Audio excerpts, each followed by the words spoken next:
Kisah seseorang yang bernama Abu Yusuf, saudaraku seiman, di musim haji, seorang syekh, dalam kisah ini tidak disebutkan namanya siapa, sedang menyampaikan masalah istighfar. Datang seseorang setelah pengajian bernama Abu Yusuf lalu berkata, "Syekh, saya ingin bercerita tentang manfaat istighfar yang Anda sampaikan tadi." Kata syekhnya, silakan. Dia bilang, "Saya menikah bertahun-tahun tidak punya anak sama sekali, dan saya sama istri saya sedih. Lalu satu waktu saya pernah mendengarkan sebuah siaran tentang makna firman Allah SWT surah Nuh ayat 10 sampai ayat 12. Tadi sudah saya bacakan ayatnya, bahwasanya orang kalau istighfar akan diturunkan hujan dari langit, diberikan keturunan dan juga harta. Lalu saya mengatakan kepada istri saya, "Wahai Ummu Yusuf, ayo kita istighfar. Sudah bertahun-tahun kita berusaha berobat sana sini tidak punya anak." Maka dia sama istrinya yang mengatakan, "Kami pun beristighfar, tidak mengenal waktu, tidak mengenal tempat kecuali di WC.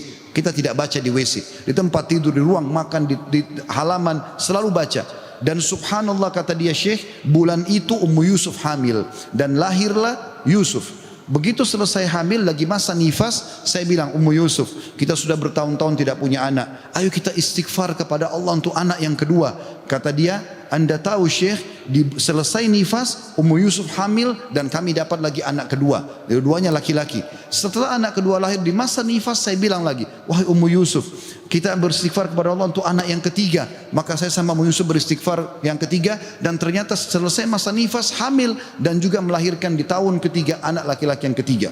Kata syekhnya, "Semoga Allah berkahi. Itu betul-betul firman Allah. Allah mengatakan Allah tidak akan pungkiri janjinya."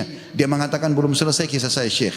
Setelah itu Ummu Yusuf berkata, "Wahai Abu Yusuf, kita berhenti dulu istighfar untuk mohon anak, istighfar untuk yang lainnya, tapi permohonan anak berhenti dulu sampai anak-anak besar."